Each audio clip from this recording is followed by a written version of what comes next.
South African songwriter, multi-instrumentalist and vocalist MANU is one of the most striking acts to emerge from the South African alternative music scene.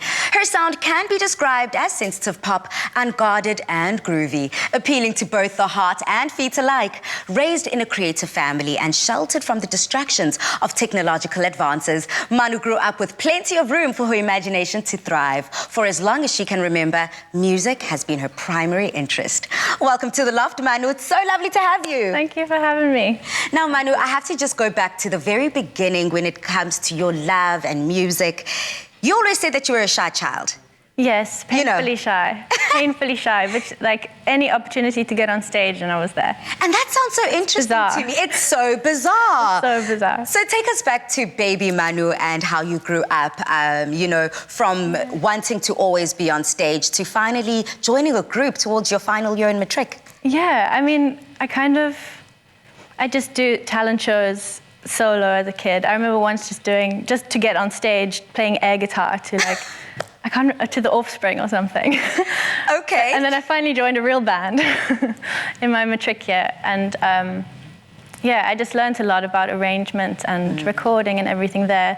But I was just playing keys. And while I was in that band, I realized that I needed to sing. It was so hard to sit quiet behind the keyboard.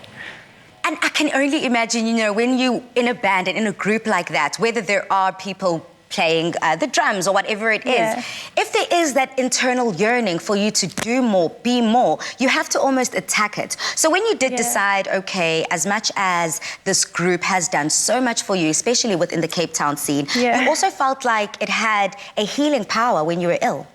Yeah, I mean, I through my teenage years, I was quite ill, had autoimmune issues, and it gave me something to do and focus on that was exciting and I want to say normal. It wasn't really normal, but I wasn't partying or anything. So the only time I'd go to clubs was when I was playing. Wow, I love that. A girl about her coin. Okay, but as I also mentioned, throughout your years and your former years growing up, you also belonged to a family that was very strict. Yes. In terms of screen time, the access to the internet. So, first of all, did you ever feel left out growing up? Always. I was just begging for a PlayStation, and I only knew what was happening in Dragon Ball Z. That's it, because we had half an hour a week. Probably SABC3, actually. Yes, I love that. Okay, so you're a part of the family from the jump. So essentially, your parents made this decision to shelter you, or did they want to boost that creativity, boost that imagination from within? I think my mum was quite ahead of the time. She was, she was just a bit afraid of the new technology.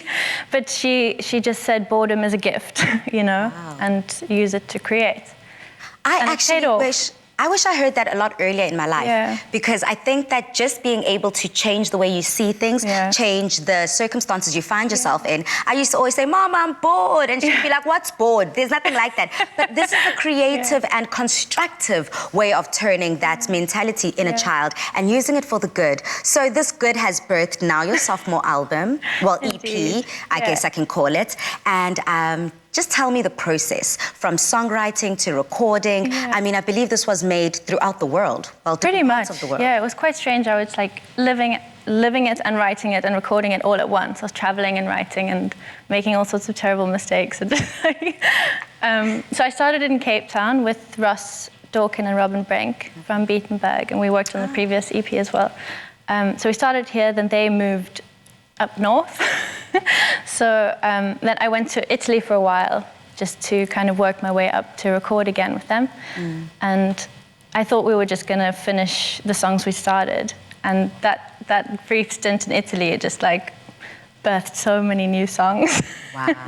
So you essentially always make, you always create, and whether you're put in a corner or given an opportunity to explore, you're able to make magic. And I'm very much looking forward to your performance towards the end of the show, because you are going to be performing the single that is from that EP. Yes. Yeah, so tell us a little bit about the song. It's called No Room for Error, which is the same name as the EP. And that one I wrote it at a stage when I felt like I'd met my soulmate, but way too early, and just not trusting that that I wouldn't mess it up. Wow.